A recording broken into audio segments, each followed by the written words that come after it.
Today's episode is brought to you by Lorna's Full Service Catering in Western Jamaica.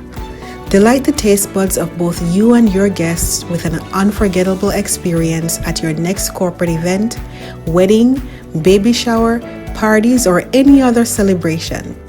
Email or call us today for more information at 876-482-6560 or 823-6665. We are here for all your catering needs. Hello, everyone. Welcome to another episode of Catchup. And today, my guest is a childhood friend because I grew up with her brother, and this Jodie James, and now Mrs. Tharkur. Is it Tharkur? You have to help me. Pronounce it for us. Tharkur. Tharkur. So thank you for saying yes to Catchup. Welcome to our project. Hi. You have been also a fantastic supporter since the genesis of Catchup in 2018, and I want to say thank you for your words of support week after week. Thank you. You're welcome. And thank you for having me. Oh, it is a blessing. So I think COVID is blessing us in terms of I can get people from all different locations, because before I used to try to organize when you're in Jamaica or when I'm going to Florida We always miss each other. I don't know for the life of me. I'm on the same flight with your sister, but we always missing each other. We do. From the first season. I know. Well, it's a blessing in disguise, this whole thing. It is, and I pray that we get to figure out our process via Zoom, and so we have participants from all over. And guys, if you want to participate in Catchup, please reach out to me. Anyone can be on Catchup. If you want to reconnect, also allow others to reconnect with you, and for you to tell your story, and for us to learn from your valuable lessons. Please reach out to me. I do not care who you are. Just reach out to me if you want to be on Catchup, okay? I don't just contact my friends. It's just I have to beg them because they're who I know. And so even if you've never spoken to me before, just reach out to me if you want to be a guest on Catchup. With that, I begin Jodie's interview. So Jodie, what was your graduating class? Okay, my graduating class was 1997. However, I left the summer of 94, and then I went to Westwood. In Kingston. So I was in Kingston as well. I went to Holy Childhood. Trelawney. You were in Trelawney? Trelawney. Westwood was in Trelawney? Yes. Stewart Town. Why do I think you were in Kingston? I don't know. I'm learning, man. Is that a boarding school? Yes, all-girl boarding school. All-girl boarding school. It was me and Tamoy and this other girl, I think her name was Colleen from Manning. Tamoy was at Westwood too? Yes. But then Tamoy was at Holy Childhood with me. Wow. Like, I think a year, she was like behind me or something. Like she went ahead of me. Oh, wow. Yes. And because both of us are split teeth, they say, you remind me of this girl named Tamoy. I'm like, me and Tamoy is like, we look different, but somehow because we are split teeth. Then you know what? Is the Westmoreland blood. It's Westmoreland blood. And probably the energy, because Tamoy is high energy too. And we were like tight at Westwood. And we were also tight from South Primary. Yeah. So it was a buck up, but a blessing too. So, hey, big up Westwood people. Yes. And Mannings. Thank you. Mannings. Can't forget where you come from. Just can't, right? Now that I look back, we had a fantastic community that we grew up in. Definitely. And lots of strong relationships. Go ahead.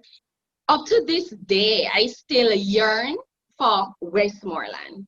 So tell me, give everyone like a 30-second, like high-level update from when you left Mannings till now. You're in where are you located now? In Florida, right?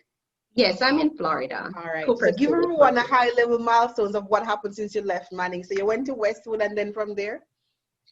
Okay, from Westwood, I went to Mobay-cum-See to resit some subjects. And I know you always have all these people that pass all the exams at one go. But the main thing, I did not get mathematics, and I needed math to do primary education. Okay. So I needed to resit that. And then after ComC, I went to Kingston. Okay.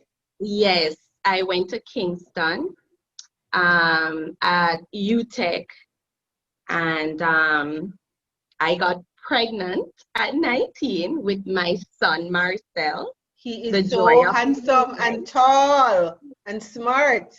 very, very, very smart, wise child. His middle name is Sage. And I tell you that he's according to his name, namesake, Sage, wise man, very wise. Unlike me, he decided that he wanted to live in Jamaica per se. Wow. So when he was 15 years old, he took his CXC 7 within a year. And that math that I struggled with, he actually got a 2. The first go at 15. So he got math, English, everything, accounts, everything. That he does business administration at UTech. So I'm very, very proud of him. Very proud. He's now 20. Can you believe that? 20. Wow. Yes. So And after your son, then what happened then?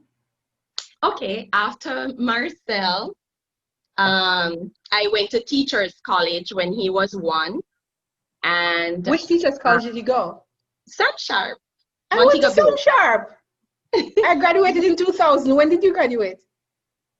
I went 2001 when my son was 1. I took a long break. I took a break. I needed to breastfeed and all that good Yeah. stuff. So we missed each other, like I leave and you came. Right. So I went to Sam Sharp. I love Montego Bay. And then after Sam Sharp, I started teaching with the government. I started teaching at Cokes View Primary. Great experience. Love the staff. Then Grange Hill Primary. And then I got married to my first husband. Went to Manchester, got pregnant with my second son, went to Mandeville, was teaching with the government too. And then didn't work out, took my 2 boys, 7 and 1. Mackie was about 1 or 2, love Mackie and very intelligent too. Packed them up, called my father, told him it's not working out. By the time I could say it's not working out, Daddy was there with a van. Get your things, come home. You're not staying here. He loved my boys. I was at home working at Little London High. The love of my life. Love Little London High. Love the staff. Love the principal. Love everything about Little London High. I grew somewhat more internally, like going through a divorce, handling that, making new friends. And everybody knew me because, like, from I'm born in Westmoreland, my parents, Westmoreland, their parents, Westmoreland. I think it went all the way back to slavery, Westmoreland. So that my roots were planted there. So on both sides, Gail and James, no matter where I went in Westmoreland, looking like both parents, I couldn't get away. Everybody knew who I was. So best behavior. And then after a year, I met my new husband. In Jamaica? In Jamaica, we met. So after you got married, how did you end up in Florida? He lives here. He lives here? So you met in Jamaica, but he was living in Florida? Yes. It was just, you see, when you don't plan for something, because all my focus now was just my children and myself. And at the time, my children were my only 2 boys, and they come first. So I wasn't planning on having a relationship. because I was going through what I was going through, still loving my first husband. So Wow. it's when you least expect it. You know what I mean? So your family, so now you guys have 2 girls. Yes, two beautiful, wise girls, intelligent, and they have two older brothers, so they had to communicate with them. So they had to be quick. They had to walk, talk, just to keep up with the boys, quick. And they did.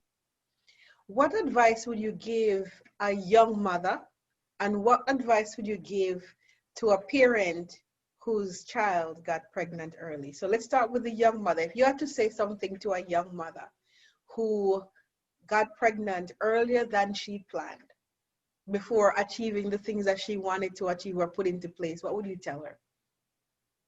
I would say hang in there, build a personal relationship with Jesus.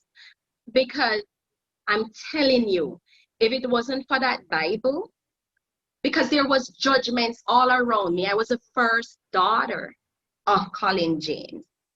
And him being so successful, it was very shameful not being married and then being pregnant.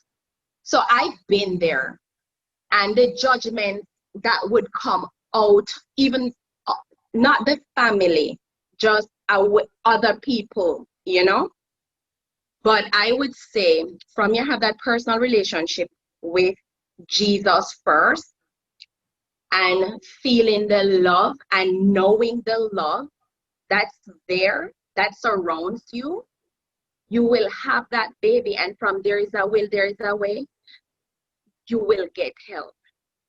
Okay? No man is an island. Don't think that you're going to do it alone. You're not going to do it alone. And your parents will come around. Because once they hold that child, everything changes. You ever hear about hot butter? No, butter over hot hard bread. They melt. They melt. They melt.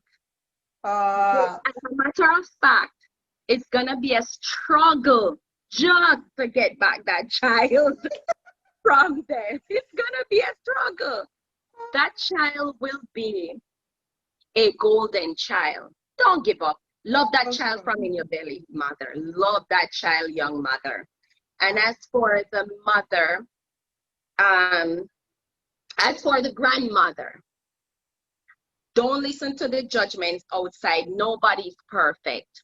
As a matter of fact, there are going to be more people supporting you, because nothing is new under the sun. It has always been so. So when you hear people say nowadays picnic bad, it was worse way back. Because when I read in the olden times, literature, even Julius Caesar, we are good compared to the parents. Hello, we are good. We are. Don't worry. Everything will be okay. And I know you'll be there for that child. All right. So, Jodie, what do you do for fun to relax? For fun. Okay. For fun, it's just me and my children. I am put my children first. Yes. So whatever is fun for them before the shutdown and everything, it was Disney World, it was Jamaica, anywhere they wanted to be, I would be their backbone. Okay. I am a selfless person. So I put children, I put people first. And it gives me pleasure. That's your fun. That's my fun. Again, just to do things for myself, it's not joyful. But when I do stuff for others, I feel more joy. So. All right. We can see it on your face. Thank you. So you mentioned that Mrs. Hibbert, is she your favorite teacher? Yes? Yes. And what about in high school, whether it was at Westwood or Manning's, what was your favorite subject back in the day? I love English literature. I love English literature. And I love Yeah. It was Bible knowledge at the time. Religious And education. now, but it was Bible knowledge at the time because you had to know the Bible. You understand? But at Sam Sharp, I really, really enjoyed religious education Yes. because it's a deeper, remember, I'm a people's person. So it's a deeper look into other people's way of life. Ah, So you had Hinduism, you had Judaism, Christianity, Christianity, Buddhism, Judaism, Buddhism. so many. So you kind of understand, and you know, most of them is coming from love. Love. All of them stem from love. Love. And Jesus, then things get lost in man wanting to do what man wants to do selfishness. and manipulate the word and manipulate the message. And we have come, the gap between the message of love and what we're seeing is that. I know. Girl, They don't don't get me started. understand. They don't understand because even when I was at Little London High, the high school kids would like think that if I'm not saying that teachers do that, but like when we're having discussions about them, like young ladies having sex with older men, and like the boys trying to fling themselves onto the teachers or older women, it's like they're mixing up pure love to sex. And it's so different, right? It's twisted. It took me a while. That's hate actually. Because you don't just go and abuse yourself, the temple. You don't abuse it. That's not love. Love is an action and it's not sex. It's not sex. It's you carrying your teacher's bag. It's you doing your assignment. You doing your assignment and paying attention. That is how you show me love. Me staying up after being a mother to Marcel is staying up and marking that paper, reading actually, even though they had problems with spellings and stuff, but to figure out what they're trying to say. And when you do figure it out, Nackia, these kids are deep. Very. These kids are deep. Very. But it's just for me to show them love, to take that paper and actually read what they're saying. The message, the intent. Yes. Not the perfection of the words and the this and the that and the words. Exactly. I wish I had teachers like you because that's what they spend time on. That's why I did not like English literature, nor did I like English language, nor did I like anything that I had to write. Give me my math and science any day. All right, I'm very passionate about that subject.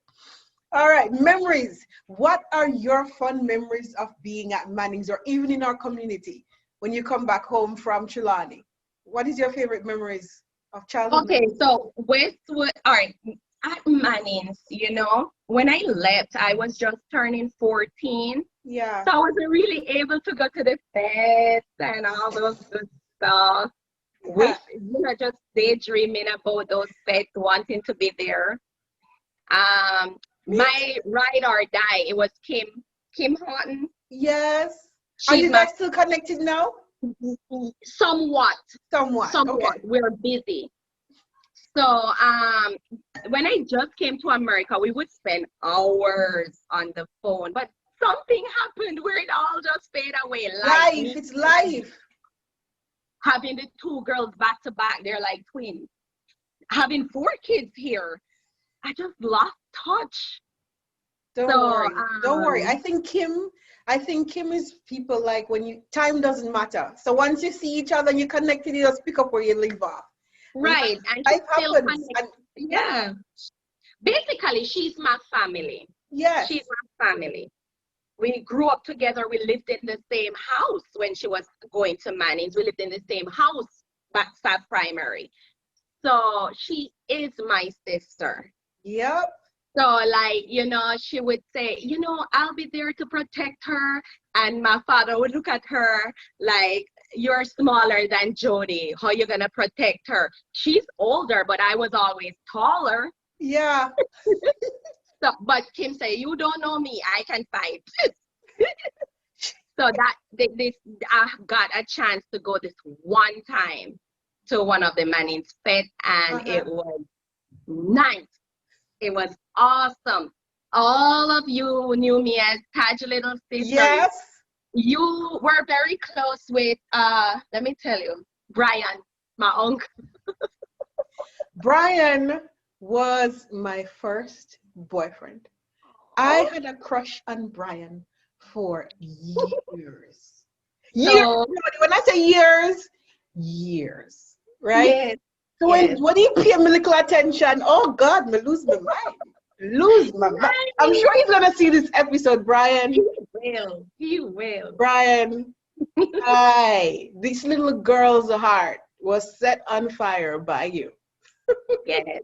Yes. I'm so happy and elated. I was popular through my brother and my uncle. Yes. And I was the quiet one that wanted like to dance with everybody.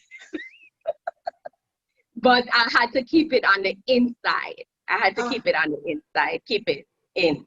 So maybe that's why I love literature and I love history. You just you get to live through them, through the stories of others.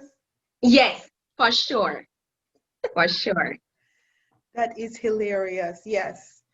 By the way, so I don't know if Brian has a significant other. Please don't be jealous. I'm married for 18 years to my best friend and the love of my life. So just want to make sure I clarify that. We are all grown up. We are all grown up, but I have to give kudos to Brian because boy, I was like, Brian! I understand first love. So your personality, how would you describe your personality back in the day when you were younger? And how would you describe your personality today? What words come to mind? I was very shy actually and kept on the inside because I didn't want to make a mistake. I didn't want to say the wrong thing. Always doing stuff behind, as in doing stuff for others to uplift them. I didn't want to be seen back then. Don't know why, but I'm the total opposite now. And I cannot explain, maybe by having kids and having my life out there, being a teacher, and the respect in Jamaica that comes with being a teacher. It kind of showed me that nobody is not looking for you to make a mistake. So I think that's how I did a 180, and I'm so happy that I actually did. So Jodie, so we're going now to inner thoughts, and you know that our world is right between our ears. You know that, right? Our beliefs, our thoughts, our ideas, the inner world is our world, and it shapes how we feel, how we show up, and it shapes even what we see. Because what we think, we focus on, right?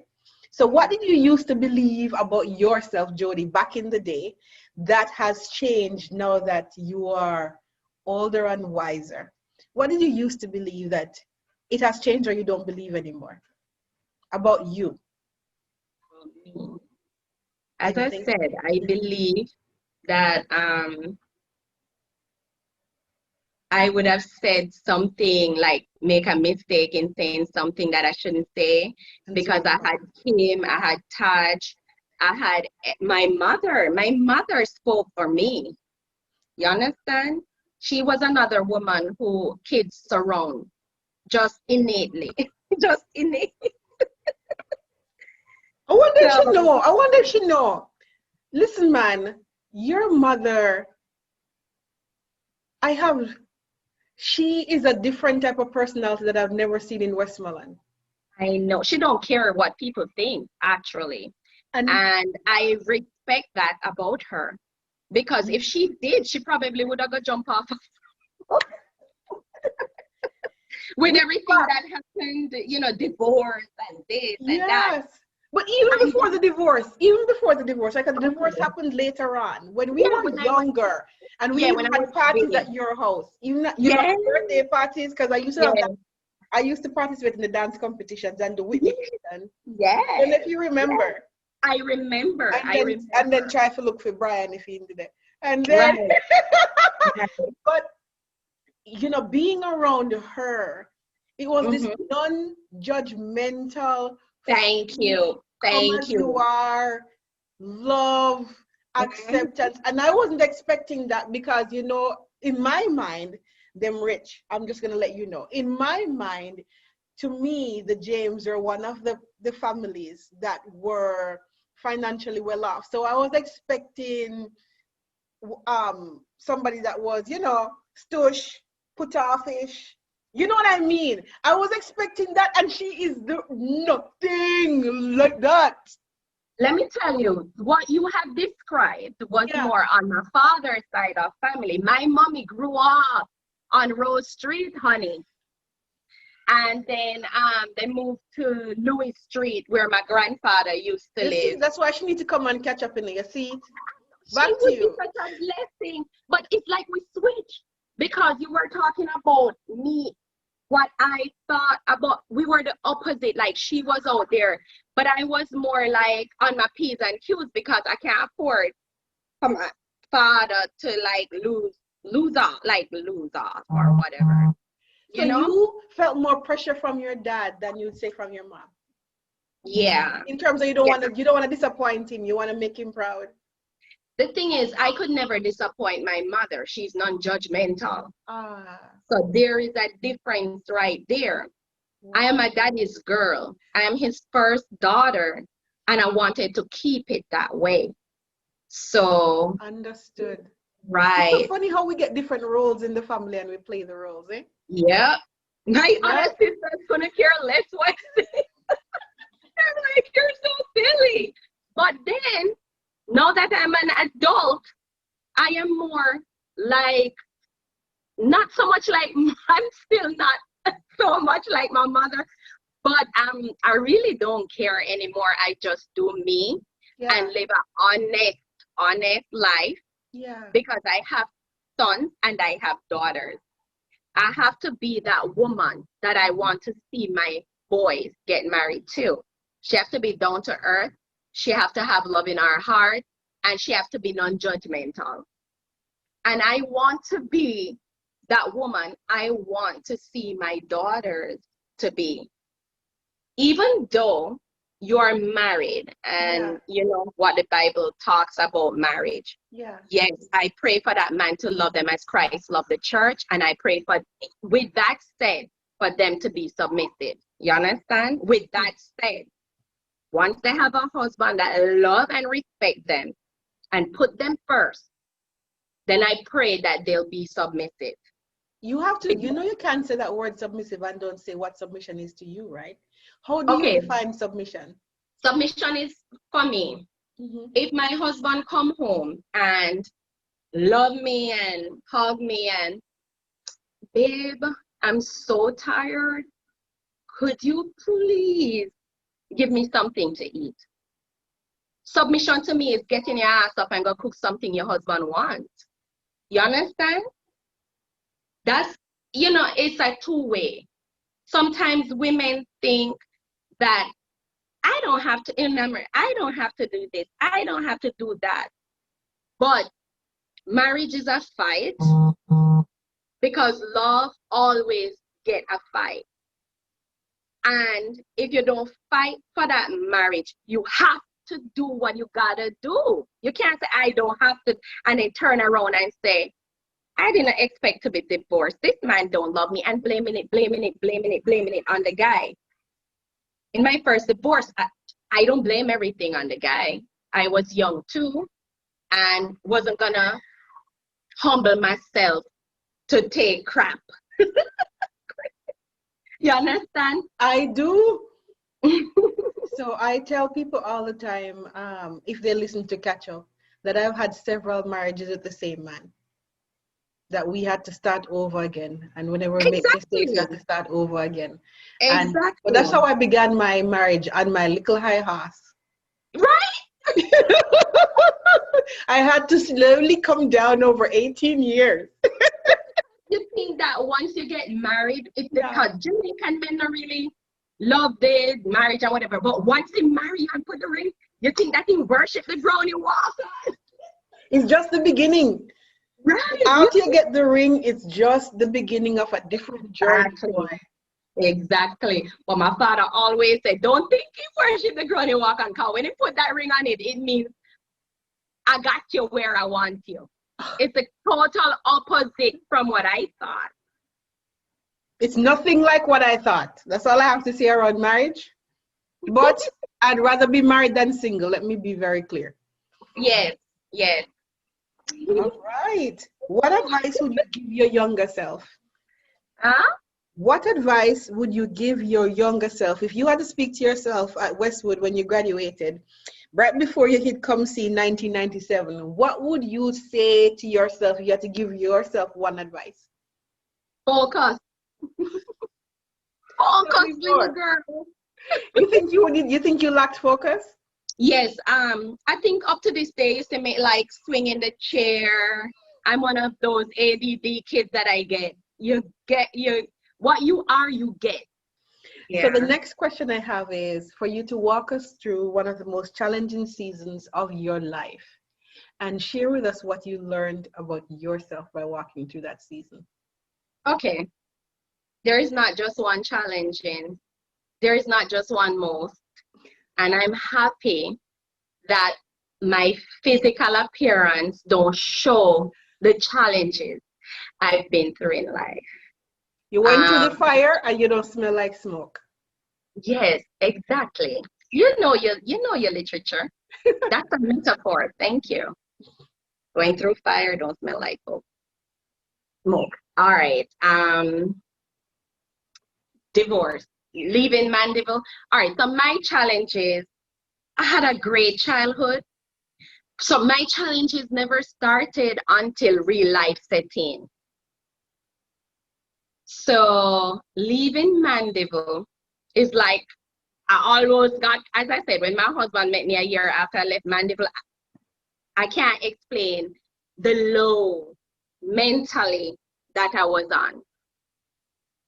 I never realized, like I was bathing my kid, not realizing that the pipe is on. Daddy had to leave from outside, come inside and turn off the pipe because the water was coming down the stairs and I wasn't there. I wasn't there mentally for my kids at that time. So that alone, and you know me, people person, love children, not mentally being there for your child. Mommy, during that summer, because I left this summer, said, get up, go shower, and go walk over to Little London. I heard that an art teacher died. They need that teacher. Nothing is put out yet, but you need to be present. So I was gone mentally. So if it wasn't for my mother, my father, and Jesus, I don't know where I would be. That was like the most, divorce is ugly, and up to this day, it is ugly. I can't have my sons 24/7 the way I would want it. It's still a struggle when because my little son knew my husband as father, or father number 3, because daddy was number 1 father, but because he was only 2. You understand? Yes. But my big son, it was a struggle for him to learn another man's way other than my father, which my child was a golden child for my father and not the golden child for this man. So it's but they're like tight now. Marcel is 20 and see reasoning behind his stepfather. So they're very tight. Mackinnon and him are like one. But the struggle comes in when the father called me and said, hey, they need to come down, I need to see them. And I don't want to be selfish.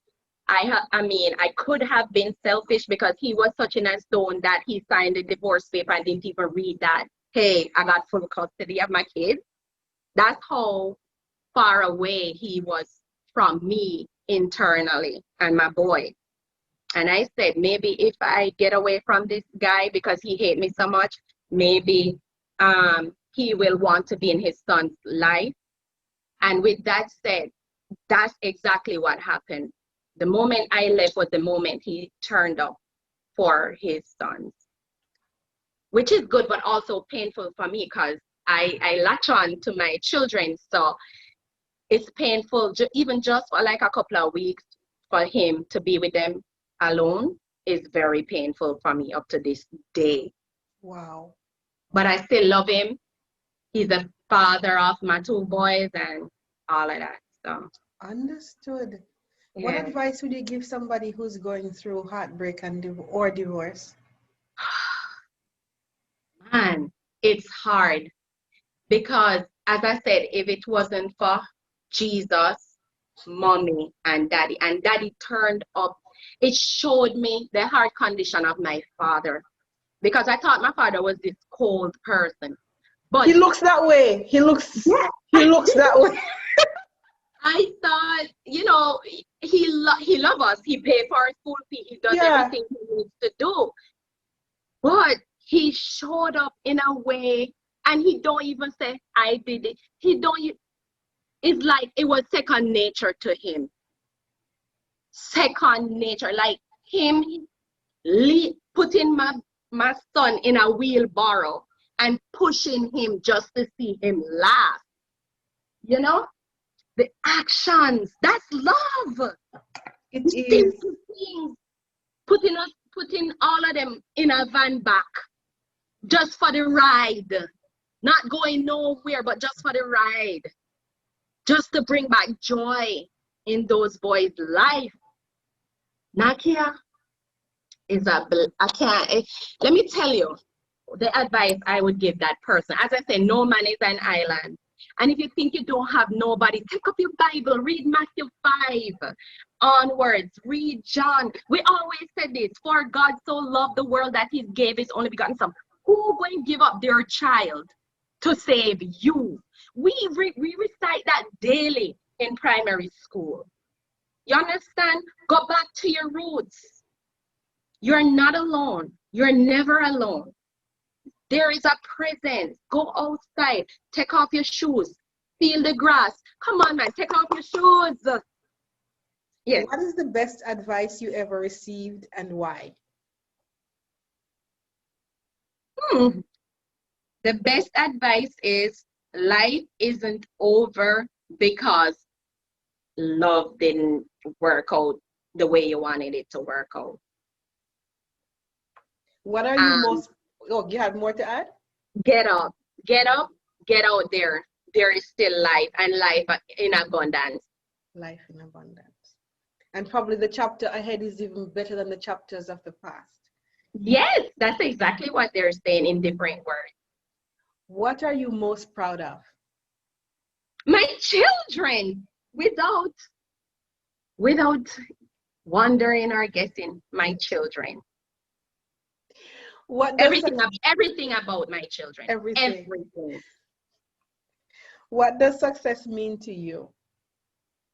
Success to me is giving love and receiving love in a godly fashion, in an uplifting way. The more love I receive, I know I put it out there more. So, and sometimes when I see people around me, like you feel like you don't want to be around them because they have so much hate inside of them. Yeah. I just love on them some more because that's all they need. That's all they need. At the end of your life, what do you want us to remember the most about you? That I was able to be that teacher that God created me to be, because I know that's my purpose, and not just in the classroom, because even in the church, even at home with and I thank God every day for giving me blessings, for giving me my kids that I can instill and teach, because that's something within me that I know, and I'm happy to know it before I die. So it's been that Christ-like teacher. That's all I want you to remember me for. Remember. Mm-hmm. Any questions from me before we close? Yes. How does it feel being the queen in your household? The only queen in your household. That is absolutely hilarious. So for you guys who don't know, I'm married for 18 years and we have 3 boys. How does it feel to be the only queen? I think the best part of it is hearing my sons describe our relationship and marriage. Like, for example, last night I said to David, I don't know what's something about hugging. And he said, yeah, Yeah. but dad already hugged you. You know, like dad hugs you all the time. Yes. Um, and and hear them describe us. Or when dad tried to kiss me and my 15-year-old is like, you guys are so weird. Like really. And then when he does that, then the 7-year-old will come and try to hug and get into the goodness and Good. shadow. So I think if I should quiet myself and tell you, I love the example that my husband shows for them in how Uh-huh. to be men and how to love a woman and the relationship and the respect. Yes. Yes. And I Uh-huh. like to hear how they describe our relationship because it is the picture of what we want to create and it's the example of what we want to set. And they know when we're having an argument as well, and they know when to leave us alone. Awesome. They know what Awesome. not right. Something is going on. Let's just huddle and go on our devices. So they Yes. also are aware that it is not perfect. I remember, and let me be clear, I remember when I was in the guest room for a while. Yeah. And my Yeah. 15-year-old is very much like his dad, so very quiet and don't want to talk and ask questions. And his room is now near to mine, and I'm not out of the master. Right. And I said to him, I said, son, do you want to ask me anything? He was saying, good night, mom. By the way, every night they hug me and tell me good night. So he had to come to the guest room now to tell me Yeah. good night. And I said, do you have any questions to ask? And he said, I said, are you wondering why I'm in the guest room? And he said, yes, mom. I said, are you afraid to ask me and find out why? And Mm-hmm. are you scared of hearing the word divorce? Yeah. And I can see the water in his eyes, and he's like, Right. It's yes, mom. inside. And I Yeah. said, how do I have this conversation? So the best I could do was to say, son, there is not a mistake that your mom hasn't made. And so Right. there's going to be a time when you're going to remember this moment when you're an adult and you're in a relationship with whomever and you're going through a challenging time. Let me tell you that partner with another human being is not easy. Yes. No You're man going is to an have island, Nackia. and you're going to have disagreements.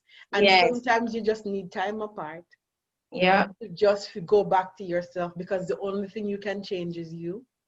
Yes. And you cannot change the other person. So our mom just needs this time for Yes. her to Yes. figure out her and to heal. And I pray that dad uses that time to figure out Yes. himself as well, but I can't focus on him. So we had that conversation. And I said, you will remember this conversation when you are going through a challenging season in your relationship. Right. And know that if you look at your mom and dad today, that we went through that season and we're okay. Right. Right. So I don't want Catchup to be this or everybody put their best pictures on this is not what this is about. So I love No. the fact that they get to see the wonderful seasons of me and my husband's relationship, but my kids also get to see the challenging seasons and we talk to them about it. Great. Awesome. Yeah. Awesome. And how we get up, how we And how get we back get up, back up to the the other side. different ways, the different tools, the different lifestyle, everything. Yeah. I love this. Nakia, I said to you, every time that I take it up and say, catch up, my children is like, catch up, mommy, catch up. Oh God, they know this is the time. Mommy needs to just reflect, listen, and just be a better person from other people's experience too, because we're not the only people that went through a rut. Thank God. There Thank is other God. people there like that. And I don't want to ever paint this perfect because I've heard people say, oh, Nackia only interview our friends, or Nackia only interview people who are successful. And when I hear that, I said, you haven't been watching Catchup. Not true. I just said they As are a not matter of watching fact, Catchup. everybody is successful. Once they're breathing and have Yeah, life, they don't know what success is. That's why they say, that's why they say that my success is the amount of love I receive. That's my success because it's showing me what I put out there. right. That's exactly what it is. Yeah. When I hear those comments, I said those people, one, they're not watching Catchup. Like really watching it and listening to the people, or they're watching for different reasons. Because if they're listening, truly listening to the guest, they would get the heart and the intent. So when I hear those comments, I do my best, not every time. I try to ignore it. Sometimes I'm like, really? It's been 60 episodes. Right. Like, Right.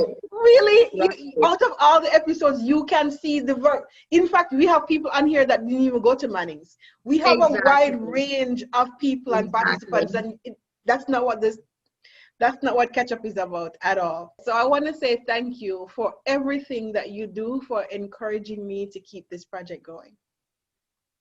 You're welcome, and thank you for having me here.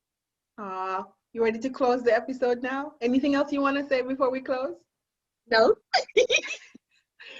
Guys, thank you so much for joining us for another episode of Catchup. And I hope that this episode was a blessing, that we made you smile, that we said things that you could understand, that you said yes in your spirit. And I hope that it gave you encouragement and motivation to go tackle what you need to tackle, or show up differently in a situation so that you can get different results. Have an absolutely fantastic week. Please share our videos, subscribe to our YouTube channel. We have a new episode every Monday. Have a good one, guys. Bye-bye.